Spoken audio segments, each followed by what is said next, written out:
Looking to sound like you know what's going on in the world? Social strategy, comedy, and other funny stuff? Well, join the club and settle in for the Jeff Dwoskin Show. It's not the podcast we deserve, but the podcast we all need, with your host, Jeff Dwoskin.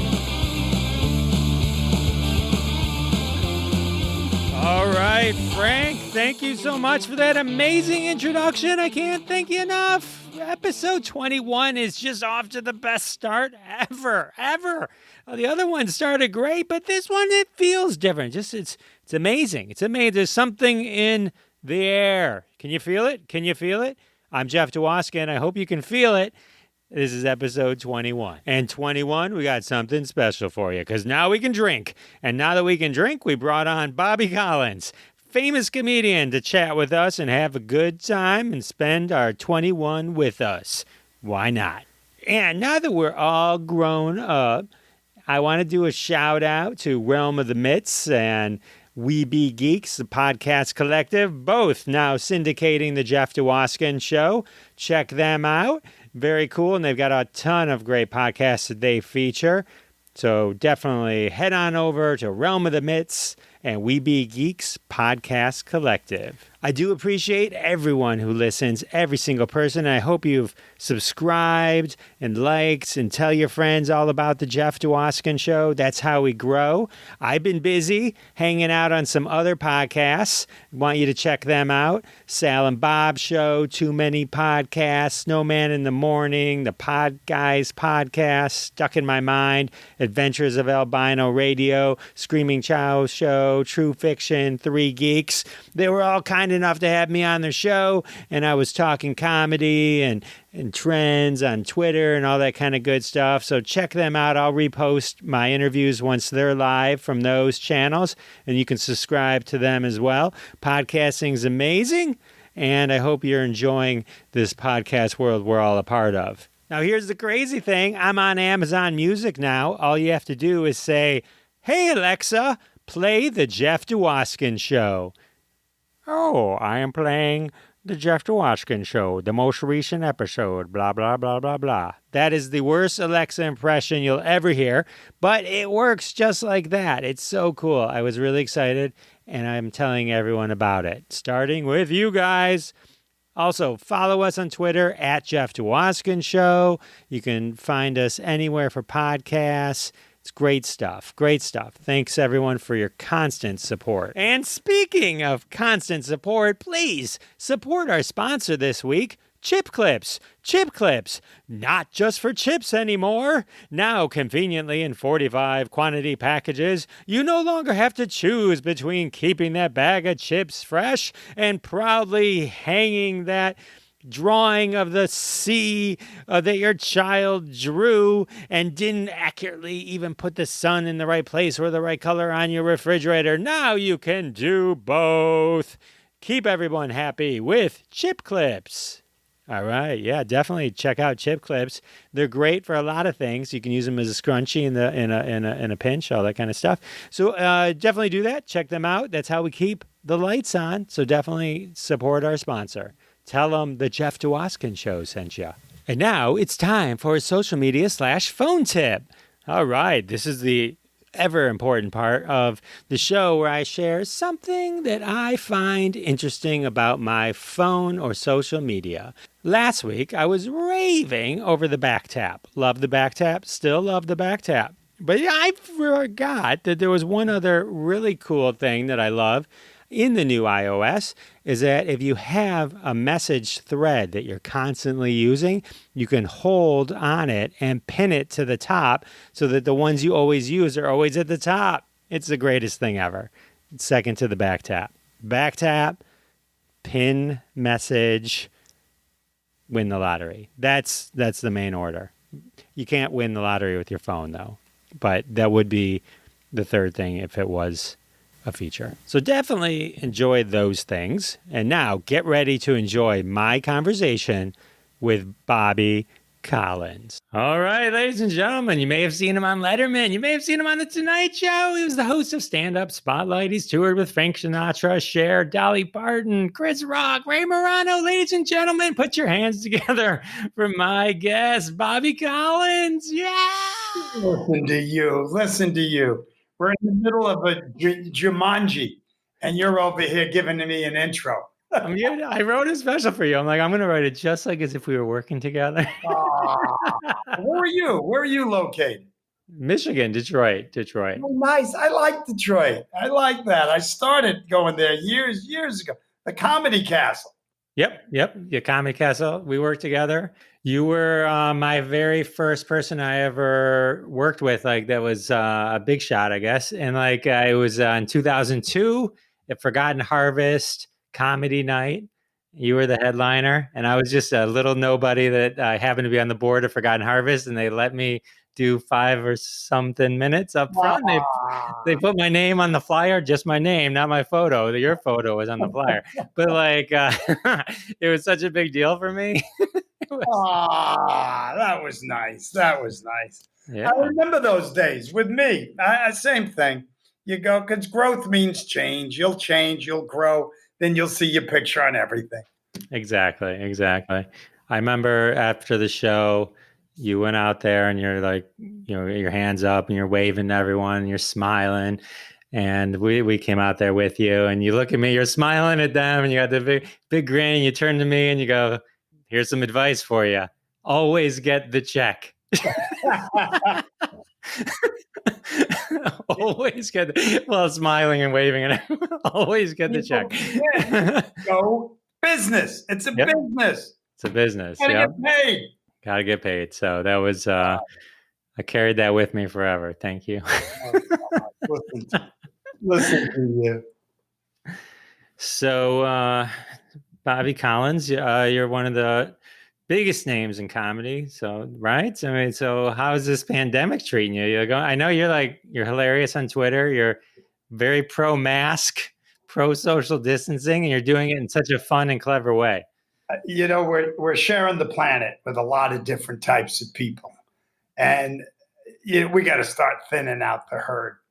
I never knew we were this dumb in this country. Do you know what I mean? I think I do. Huh? Yes, I do. You know what I mean. But oh my God, the gene pool could use some chlorine. I get the biggest kick out of it because I'm home. I'm in California. I haven't been off 2 weeks in 40 years. Wow. Is that nuts? Now I'm off 6 months. I don't know what to do. What did my wife do? The other day with some friends, we rented 2 RVs to go camping. RV, basically, it's a redneck vacation. And it was the worst thing. I never would do it again. Also, I would never do a Zoom performance again. But, oh my God. All of a sudden we're riding in the truck and we're singing our songs. We're down there. It's white trash, and I had sex with a squirrel. It's just crazy. It's just, oh God. It was the worst experience of my life. I have to ask, was the squirrel wearing a mask? You gotta be safe. You gotta be. No, she wasn't. You gotta be careful. You gotta be careful. The mask, in our country, no leadership, civil unrest. Look at this. And we're comics. And we're supposed to take a look at this and relate it to the people, And I'm going, oh my God. Toilet paper. Is toilet paper all of a sudden, is toilet paper cure cancer? I see people going out of Costco with huge things of toilet paper. And I'm going, oh my God. I walked into a store. I didn't have a mask. I forgot it in the card. Some lady, sir, you can't come in. I go, oh, I'm sorry. And I turned around and some lady, she goes, I have an extra. It was a Kotex pad with a rubber band. I wore it. I don't care. You just got to keep people safe. You got to keep people safe. And, I get the biggest kick out of it. You got leadership in our country telling you to drink some bleach and put in an LED light up your ass. And people are like, we should do that. We should go. When you're stupid, you don't know you're stupid. Other people feel the pain. It's crazy. It's crazy. I hear you. I can't. It's hard to be on Facebook these days. It really is, with people that you thought you knew for decades, and you're like, "Oh my God!" I know. And then the ones that are doing it for money. Yes, literally. Would it save me money by having this president as my leader? Yes. But on the whole picture of things, no, we're a country. We got to give to each other. We got to help each other. We got to do the right thing. We got, oh my God. So I know guys with stupid money and they're talking money, money, money. Oh, my, it's just amazing, isn't it, Jeff? Oh, yeah. I was like, oh, look at my new bathroom I can afford. Too bad grandma's not here to enjoy it with me. I know. The latest today is like they're like the CDC said well, only 6% of the people that died actually only died from just COVID. Everyone else had something else. As if like a horrible accelerant isn't bad. Like, oh well, it's just like it's like what Bobby, would you send your kids to school? No. Well, it's only 6%. Well, what happens if it's your kid that died? You know what I mean? 187,000 people have died. That's worse than World War I and World War II. And there's no leadership. And the people are just like, no, this is great. This is great. I know. Why should we wear a mask? Because you're helping other people? No. Social distance? No. I don't get it. I don't get it. I was interviewing someone and like just out of nowhere, they started talking about masks. And he's like, look, you don't need to wear a mask. And the whole time I'm thinking to myself, because, comics, right? You have these conversations in the back of your head. And he's going on for 5 minutes about, oh, could you wear a mask? I'm healthy. I'm not going to wear a mask. And I'm thinking to myself, you got that completely backwards. And then I'm thinking, if I can't edit this out, I can't even air this because I won't put something out that goes for 5 minutes with someone saying, don't wear a mask. Right. I'm like, I can't even get, and I don't even know if he knew, maybe my face gave it away or something like that. I don't know, because he didn't return any of my emails after the show. And I was just like, oh God. I'm like, it's like, oh, I don't know. When you're dumb, you don't know you're dumb. It's just crazy, ignorance can be educated. Crazy can be medicated. There's no excuse for stupid. No. And they think they're smart. That's the problem. In our country, the average grade level in our whole country is 7th grade level. I didn't even know it was that high. Yeah. I thought USA Today was like 5th grade or something like that. It's scary, and people don't see the bigger picture. And it's,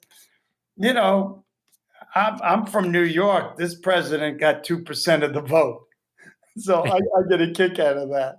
People don't, I was in New York recently, 6 months ago, and a couple's looking at a map of Manhattan near my house. And I gave the guy a tap on the arm, and I said, where you guys looking to go? He goes, oh, are you from New York? I go, yeah, where you guys looking to go? Well, we've never been here before, and this is my wife's. Oh, shut the fuck up. Where do you want to go? We're thinking about going to Central Park, 28 blocks, straight ahead. You could take an Uber, taxi, subway. I go, he says to me, he goes, can I ask you something? I said, sure. He goes, what do people here think of Donald Trump? I said, keep your eyes and your ears open. A guy walking by with an attaché case, a tie, a suit. I hit the guy on the arm. I go, hey, pal. He goes, what? I go, what do you think of Donald Trump? Because he's a fucking asshole. And this couple was so amazed. You hit somebody on the street and asked them about that, and they gave you an answer. I said to the guy, where are you from? He goes, Indiana. I said, go home. Just go home. You're going to get hurt. You got to tell the truth. Oh, man. I was with my dad and stepmom, may they both rest in peace, a little bit ago in New York, and we went to the Statue of Liberty together. Okay. And they were there, and they were Trumpers. So you can imagine it was hard for me. It was hard for me. It was really hard for me. and we're at the Statue of Liberty, and my stepmom says to my dad, I can't believe Obama's never been here. And then my dad turns to her and says, yeah, such a shame. Such a shame. I'm like, what? She just made that up, and then you just accepted it as fact. I mean, like this is what we're dealing with. This is like the kind of mentality. It's just Fox News. It's like it's just insane. It's insane. I don't get it. I just, we have to make fun of it. What's next? An asteroid crashing into what's next? I hope an asteroid crashes. It would relieve a lot of stress, actually. I know. Look at this guy's administration. Looks like the day room in One Flew Over the Cuckoo's Nest. And the people around him. We represent the lollipop guild, the lollipop guild. More people have been indicted with the president. Are you people nuts? This guy's a con artist. He's a big con. Everybody knows it, especially in New York. We all know him. We laugh. I know he had to move to Florida. He's running a reality TV show with this. Now he's working on the mail. The people, they're gonna rig the mail. It's all gonna get rigged. You morons. Right. The mail doesn't work. Yeah, because you just broke it. You went out of your way to break it. And then it's like you can't if you're going to create your own reality, then yes, it is real. I don't get it. I don't get it. But I'm home for 6 months. I'm ready to kill myself. I learned a lot. My wife's Italian. She from Italy, so she knows how to fix things. I'm from New York. We call the super. I don't know how to fix a damn thing. The other day she's doing, so Bobby, hand me the Phillip. I go, who's Phillip? She goes, you don't know shit. It's a screwdriver. I go, oh, okay. How about Benny the hammer and Susie the nail? What are you talking about? It's no, I know exactly what you're talking about. I'm Jewish. I can't fix a thing. I have to every time I pick up something, I'm like in my head, I go lefty loosey. Like every time. It's like my wife like wishes like I could do something. I can do basic things. Even like putting together an IKEA pushes us to the brink of divorce. Oh, I can't do any of that stuff. Matter of fact, I was reminded. Remember walking around my apartment in New York, and there's a lingerie store, Jeff, and you walk by and you look at the models, and they're all wearing like those little skimpy the garter belts, and they got the panties that you could see through in the bra, and you're going. Oh. I went to bed with the wife the other night. She had double flannel pajamas on, a knapsack, and boots. She goes, Bobby, I get cold now. I go, what happened to us? What the fuck happened to us? It's amazing. Hey, it starts out good, but then it's the test. It's the test. It's like, well, do you want something different and give up half your stuff, or you want to just stick with what you got? God's pressing the reset button. You know that. Oh yeah. But I've enjoyed just staying home. We had extra time with the kids. Right. When I came home, I filled up my gas tank 2 weeks ago for the first time since March. Really? Oh my God. Yeah. I mean, the amount of money, not going out to eat to lunch every day and all this, it's definitely, you realize how much money you just spend on stuff. Right. You're not working at all, right? Me either. No, I have a day job. I have like a day job, so I'm not I was not a full-time comedy like you. So, but yeah, so and then I do this podcast. That's where I make all the real money. Oh, big money coming in, huh? Oh yeah. So in between begging my friends and family to listen, it's a full-time job. I remember my redneck vacation. You ever see those trailers? Well, you see them in Michigan. And over the windshield, that part of the trailer that comes out. Yes. That's the bed. That's the bed that you sleep in. I would rather sleep in a knapsack. I would rather sleep with a sleeping bag on a New York City subway with a lighter. It would have been more comfortable. That's how crazy it was. I was thinking about that this morning. Oh my God. You didn't go prepared. You got to bring lots of sleeping bags and extra padding. I didn't know that. It was too much work and too much hassles, and fires were everywhere. We went to San Santa Cruz, and there was fires everywhere and smell of smoke. And I'm going, okay, this is it. We're going out. That's good. We went up north. We went to like Mackinac Island, and we did some stuff. But in sand dunes, we have sand dunes, just lots of sand. That's Wow. nice. That's nice. Nice. Yeah. So, Sand dunes. Excuse me, you're living good. well, if you can't run around sand, what can you do? It is one of the most beautiful places in the world, though, at least the United States. So that's cool. But we had to get out of the house. It's like, how much can you just stay in? That's, Tell it's me. like, I'm at that point now. I'm like, my wife says, are you going to go to New York? I'm here in California, Santa Monica, but I'd love to go to New York. Love to. I love it. That's where we normally go for like our anniversary. We love going there. Yeah. Love Katz's Deli, which is probably a huge, this is where they filmed When Harry Met Sally. It is really good food, though. Yeah, I mean, for a $50 sandwich, I mean, it's like you can't get a better $50 sandwich anywhere. But and like the little sign that says, "This is where Sally did the fake orgasm, right here, right here." Is there really a sign there now? Yeah, it hangs from like the ceiling. Yeah, so I remember eating you're in line and they just start handing you pastrami, and like.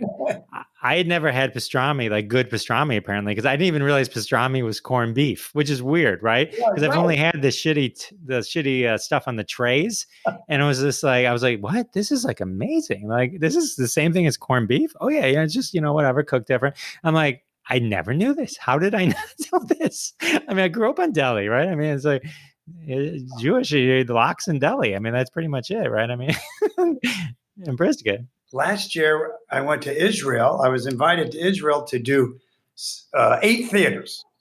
And I really didn't want to go, but my wife, I said, do you want to go to the Middle East? She goes, let's go. And we went. And I got to tell you, I did have a good time. But I learned a lot, Everyone there thought I was Jewish because I was from New York.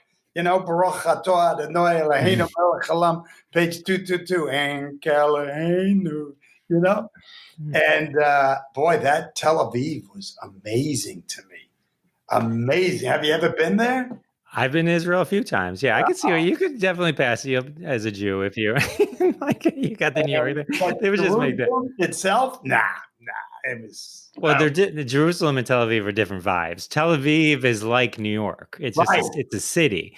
Exactly. Jerusalem is a page out of the Bible. Thank you. Everyone's got a gun. After a show, some old lady came over to me. She goes, "But Mr. Collins, can I get your autograph?" And I said, "I'm sorry, I don't have a pen." She lifted her.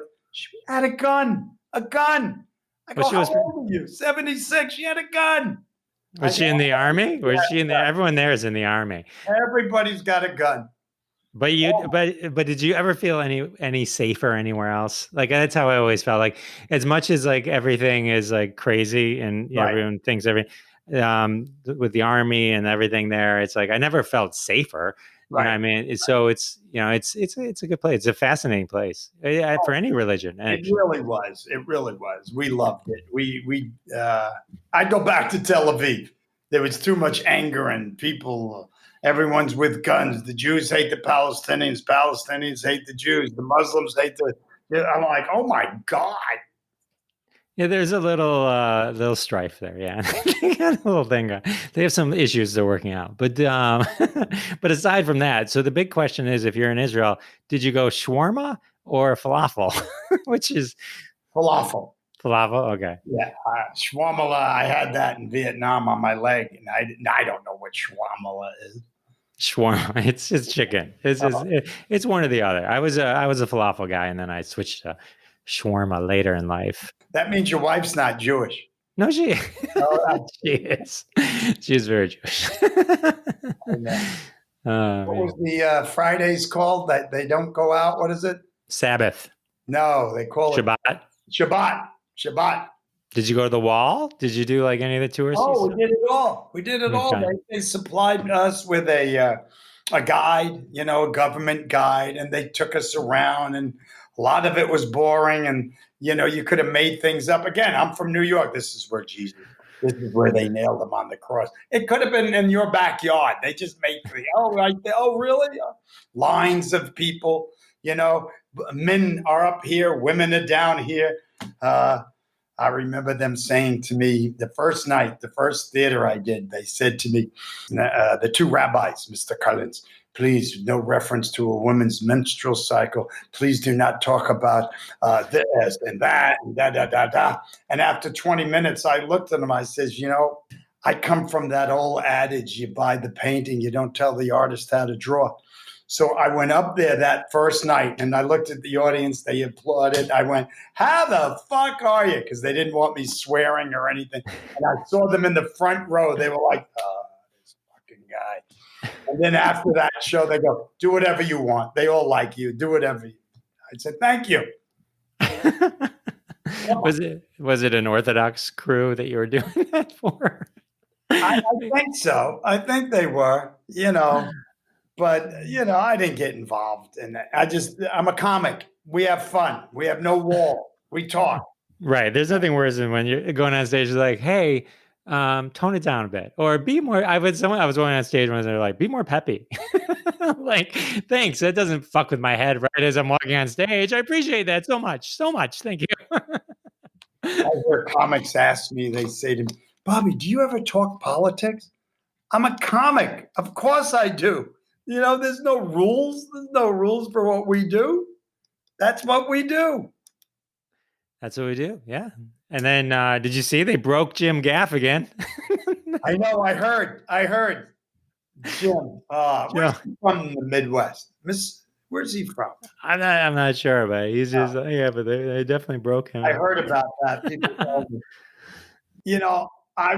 Me and Celine Dion, we performed at the White House at Trump's inauguration. And I still get calls about that. People, different TVs, different newspapers ask me about it. And they go, are you a fan? I go, it's a business. I go, it's a show business. I go, it's people, money doesn't discriminate. People do. I do it for a job. I've known Donald Trump for 23 years. And I performed at Mar-a-Lago not too long after that.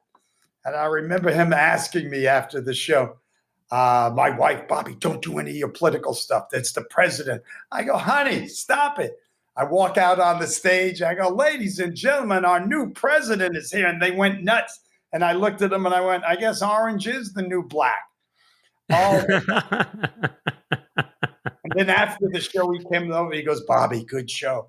I said, thank you, Mr. President. And he said, can I ask you something? Sure. He goes, did you vote for me? I looked at him. I said, I would have rather voted for El Chapo. All his boys laughed. He didn't laugh. No. He doesn't seem to have a skin, a thick skin. He's a punk. He's the kid you grew up with that you didn't. When you were playing in the basketball, if he didn't get chosen in, he'd take his ball and go home. We'd kick it as far as we can and say, take a walk, pal. Don't fucking come back. New York. But that must have been cool being at the White House. Was that you were there before too? Was that the first? For Obama. For Obama. Okay. Yeah. There you go. Did you perform? You performed? Were you part of a show? Performed. Was it like part of was it all you, or was it just part of a bigger show, or what was that? A big show, and I was just a comic on it. There was no other comics. They had a singer and me, and it was just, it's a corporate gig. You just take the money. Take the money. Take the money. People look at it like, oh my God, you've performed at the White. Yeah, and I've also done a lot of corporate gigs, and I've also done theaters and comedy clubs, and like whatever it takes. Get paid. You got to pay the bills. You got to pay the bills. Thank you, and have fun. Yeah. Okay. I went into it. But that's cool. The White House is pretty cool. I haven't been asked yet. You will. You will. One day though, I'll get the call. I don't think Donald Trump's gonna.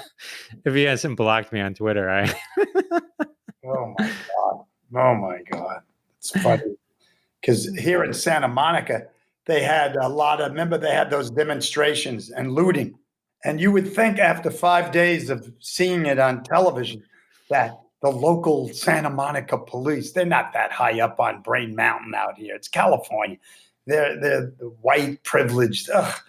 And you would have thought they said to him, wait a minute, there's 1,000 people marching over there 4 blocks away, and there's about 35 of them looting 2 blocks away. Do you think maybe you should stick some of the cops? You know, they don't get it. They don't get it. No. It's a crazy world we live in. I know. And it's hard too because it's so decisive. I mean, you talk to people, it's like it's not even like a conversation. It's like you're on one side, I'm on the other side, and if you're not on the same side, it's like what happened between right and wrong? The Constitution, we the people, give with no expectation of receiving, do the right thing. You know, whatever happened to all the things we were brought up with? Oh, all out the window. All out the window. I know. Now it's greed. It's color of your skin. It's so funny because the guys I grew up with called me up, my friends, black guys, and we all grew up together.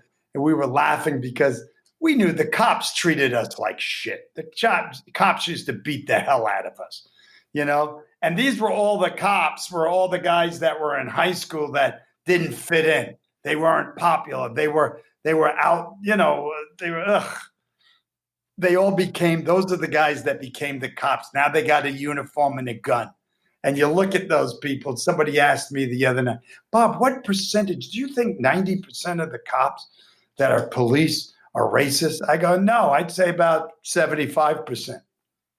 I go, don't defund them, reform the damn cops, you know? And we were laughing about it, me and my black friends, because I get dark during the summer and we would always crack up because, hey, Bobby, do you remember and one of our guys left New York and went down to Florida and became like a big wig in the police. You know, like assistant chief or something. And we were talking to him and he goes, nothing's going to change. The unions cover everything. They cover their asses for everyone. You know, the 2 ones that you'll hear about shot 7 bullets when I was putting it on the neck, those are the guys they'll get, but they'll draw it out and they'll get light sentences and stuff. It's true. It's the way it is. It's scary. It's scary. I mean, it's to even go out. It's time for it to change. It is scary, Jeff. Very scary. Very. So, all right, that was pretty deep. The the whole time I'm thinking to myself, oh, thank God I've been to Israel so I could ask you questions about the random country in the Middle East you've been to.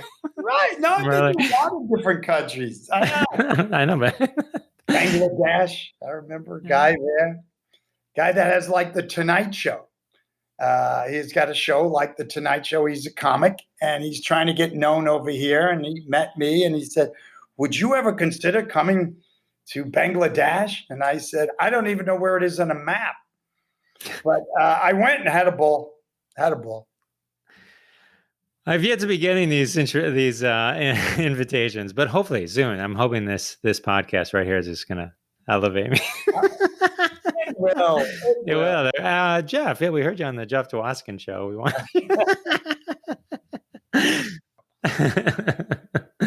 Oh man. So, all right. So, give me. I'd love to hear like just a crazy story, like non-comedian, like Cher, Frank Sinatra, or somebody like that. Do you got? What was that like? I mean, these are you've toured with some big names. Well, I remember all of them had a story. Julio was fun. Julio was a lot of fun. He's a wild man. Sinatra, I was opening for Cher. I was at Catch a Rising Star in New York City, and I came off the stage, and some older guy handed me a card, and he said, here, could you give this to your agent and have him call me? And I said, you mean my parents? You know, and I said, sure, okay. I called up a guy that was interested in me, Steve Levine from ICM. I handed him. I told him the guy. He goes, Bobby, do you know who that is? I go, no, an old guy. He goes, that's Cher and Frank Sinatra's management. I go, you kidding? And the next thing you know, I was on an 82 city tour with Cher. Remember, I was only used to comedy clubs at that point. So I learned a lot. I learned a hell of a lot. And I remember the first night opening for Cher. It was an outdoor thing. It wasn't even a night. It was an afternoon around 3. Show was supposed to be at 2. She shows up late. I'm sitting there with a sports jacket on waiting. And then they said, okay, go out and do 25 minutes. These people were hanging from trees, about 30,000 of them all over, and going, Cher, Cher, we want Cher. And then they go, ladies and gentlemen, please welcome the comedic talents of Bobby Collins. I've never heard so many boos, Jeff, in my life. I mean, I walked out, they were booing, she was like, I was like, oh. And I looked at them after 5 minutes of trying to perform, and I said, look, I got to be out here for 20 more minutes. We could have fun, or we could just hit each other. And after 20 minutes, after a few minutes, I got them. So at the end, they were cheering, and it felt great. But I got off that stage, Jeff. Besides having my armpits wet, the sides of my underwear were wet. I sweated so bad. And then one day they asked me, because his opening act, Sinatra, got sick, and they asked me, would you go over to Salt Lake City and open for Frank Sinatra for 2 weeks? And I go, how many shows is that? And they said 6. I go, how much? And they told me, and I said, sure. And I flew over there, and they picked me up. Jilly, his big guy, his 6'8" guy. Don't call him Frank. It's Mr. Sinatra. Don't speak to him until he speaks to you. All this, all the people in the back room. I go in there. They're answering phones. They're all named after parts of the body. Bobby, this is Tony, the arm. This is Stevie, the leg. And I'm working. Mr. Leg, nice meeting. Yeah, how you doing, Mr. Arm? I don't care. And I remember their phone rang, and he was sitting there, and he picked it up. They all looked like he never picked up the phone before. And I looked up at him. I'm sitting pretty close to him, and I hear the guy on the phone, can we have the substar, the opening act, come down for a sound check? And he goes, he's a comedian. Just put the fucking sound on. And he hung up, and he looked at me. He goes, you okay with that? No problem. Yeah, sure. No problem. Yes, Mr. Sinatra. Yes, that'll be fine. And then after the show that night, Jilly, his guy, came up to the dressing room. I stayed out watch for about 15 minutes because I wanted to see what it was like. And then I went up to change, and his guy came up, and he goes, hey, the boss really enjoyed your show. He'd like you to have dinner with us tonight in Chicago. I go, I'm going to go to a local comedy club because I'd never been in Salt Lake City. And I go, I'll probably do a guest set, and I'll fly over there tomorrow. He goes, maybe you didn't hear me. I go, okay, no problem. Sure, let's go. And we went, and 1:00 in the morning, we're at the Pump Room in Chicago. I'm sitting there, 10 people, and all of a sudden, Don Rickles walks in. He leans over to me. He goes, hey, kid, he really liked your show. I go, thank you very much. And then we had dinner, and I'm like, oh, my God. And they were tipping these waiters who stuck around more money than I was making. That's incredible. Fun story. Great road stories. That is awesome. I got a new chapter in the book. One of my chapters is great road stories on the road. Is that your book, On the Inside? No, this is a new one. Okay. So you're writing a new book. I'm writing it as I'm home 6 months. Okay. Well, I'll buy that book. The inspiration. It's the inspiration that I'm missing about. Stories about Dolly and Cher and Julio. And, it was funny. Well, hopefully this will spark some stuff for you. I hope. I know it will. With you, of course it will. We're comics. Of course, yeah. Wait. So, is your first book? How's that doing? We sold over 100,000 copies. You know what it is, but again, you have an advantage because when I perform, they set it up. Part of the deal is they have to set it up after the show, and I'll sign. And people I've noticed from doing that for a couple of years now, people feel they identify with you. One, you're a comic, and you're talking from your truth. You're holding up a mirror, showing people yourself to them, and they're relating to it. and feel like I know this guy. I feel like I grew up with this guy. And then afterwards, you're talking with him one-on-one and signing something for him. And it goes to a good cause. I have a special needs daughter, and I'd say 99% of the money goes to her camp, Zeno Mountain Farm. That is great. That is a heart of gold, Bobby. Yeah, but I haven't worked in 6 months, so. All right. Well, everyone go buy Bobby's book. We got to keep on. We got to save Bobby. Hashtag. Go to BobbyCollins.com. The name of the book on the inside. Witticisms and wisdomisms. All the lessons I've learned. Right. And that's funny. That's how I started the show, with one of the lessons you taught me. Right. I learned and I pass it on. That's what you were supposed to do, isn't it? Yeah. I remember I had this one show, and I could only do at this point in my career 15 minutes maybe. And they said, it's 15 minutes. I said, okay, great. And so I get there and they're like, okay, you're up 30 minutes. 30 minutes? Well, 30 minutes would be like everything I ever wrote, which, that doesn't mean good. That just means I wrote it, right? Right. So I get up there, and my mind is immediately messed up because I don't even know what's going to happen. Right. And he also had just mentioned no one's ever done bad at these shows, so we're really excited for you. And I was like, and I think I ate it from the get go. It was horrible, horrible. Nobody would look at me after, and I had to I hadn't gotten paid yet, and I remember your words. It's get the check. You just got to do it. Because I wanted to just leave. I didn't even want to. I'm like, I can justify just not getting paid for this. Goodbye. We've all been there, and we've all been there. Yeah, so I can vouch for the wisdom of Bobby Collins that can get you through. So I can only imagine the treasure in the book. Everyone get the book. Good stuff. It's good lessons I've learned. The cream rises to the top. Shit floats for a while, then it sinks. God first, family second, career third. Put one ahead of the other. You always got to get back on where you got off. I've had so many, and I give examples of it. Things like that, That's great. I love it. It's all simple. Simple stuff. But someone's got to say it. Someone's got to say it in the right voice. Comes around. Put it out there the right way. It comes back to you the right way. Put it out there wrong. It's going to bite you in the ass. You speak the truth. You got a killer smile. It has the trust. It has the trust right there. I love it. It's true. I speak the truth too. I'm going to write a book. Stuff I learned from Bobby. This is the virus. They're in the coronavirus. Oh my God.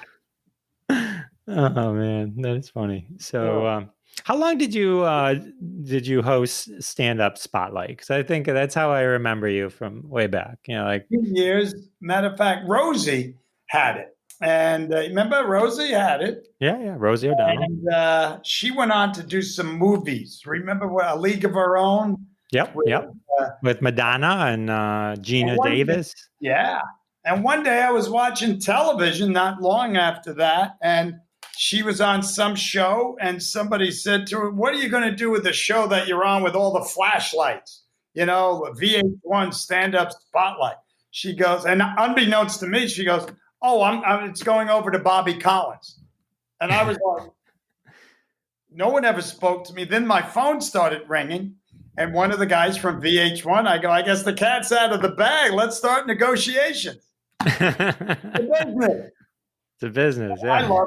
I loved it. It really helped my career. And then in the middle of doing this, they asked me to do commercials. And I did a bunch of commercials for Certs.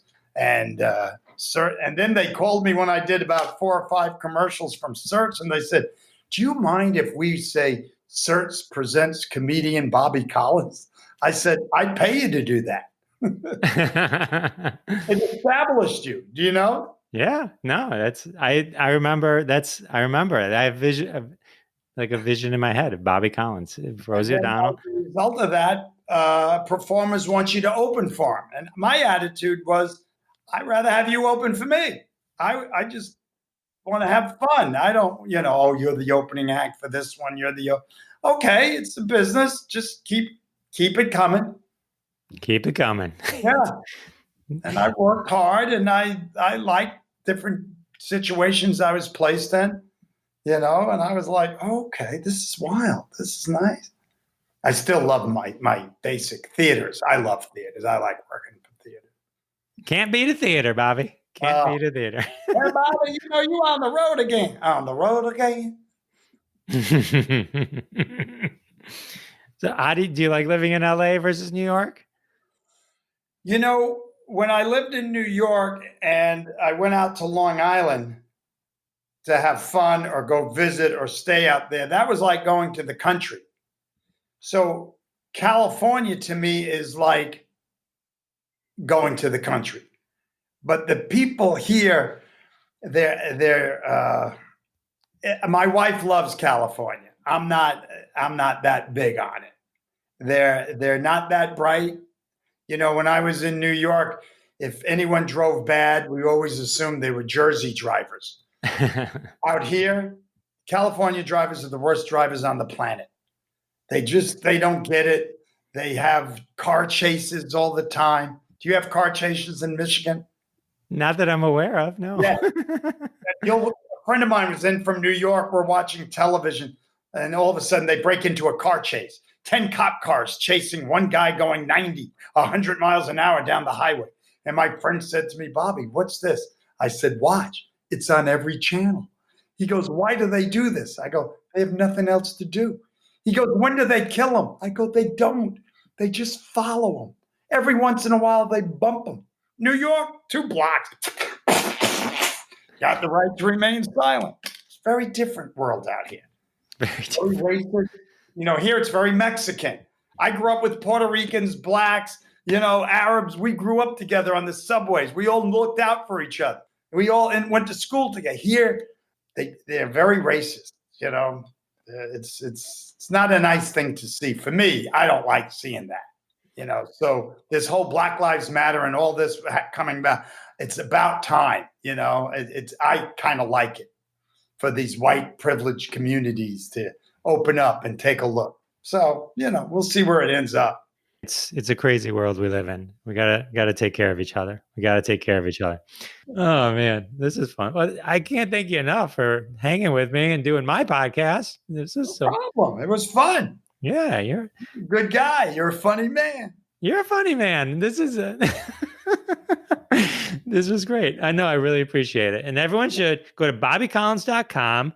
Check out his book on the inside. He's got 6 comedy albums you can buy. You can I'm sure his address. You just send him. He hasn't worked in 6 months, folks. Send him money.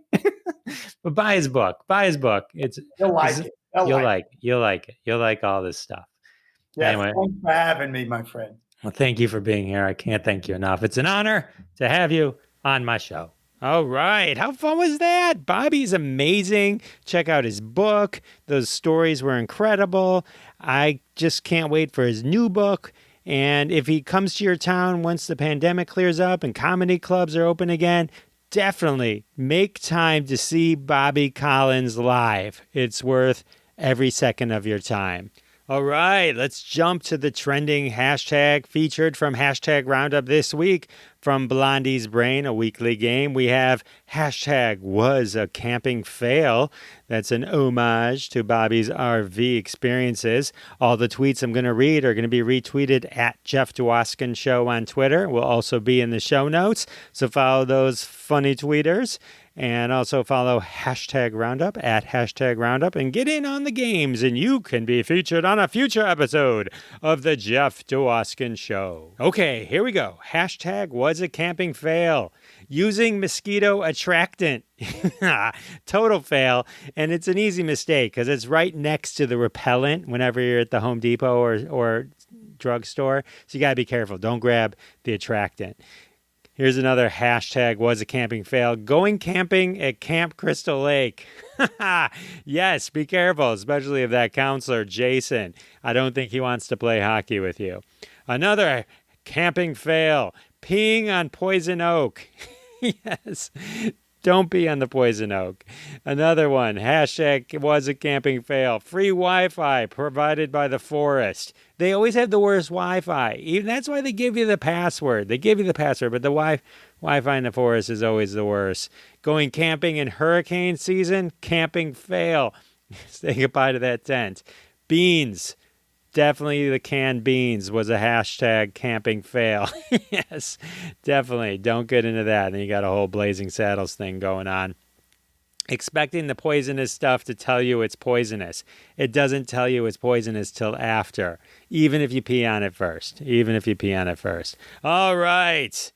Those are some amazing hashtag was a camping fail. Again, jump in, have fun with us on Twitter. All right, well, that's the end of episode 21. I can't believe it's over already. I'm going to miss you guys, but I'll see you next week. If you need more Jeff Dwoskin, check out the Jeff Dwoskin Show everywhere podcasts are. Listen to all the episodes. Every story is unique and fun and all there for you to enjoy. At Jeff Dwoskin Show, jeffdwoskinshow.com. Check it out, and we'll see you next week. Thanks so much for listening to this episode of The Jeff Dwoskin Show with your host, Jeff Dwoskin. Now go repeat everything you heard and sound like a genius. Catch us online at thejeffdwoskinshow.com or follow us on Twitter at Jeff Dwoskin Show, and we'll see you next time.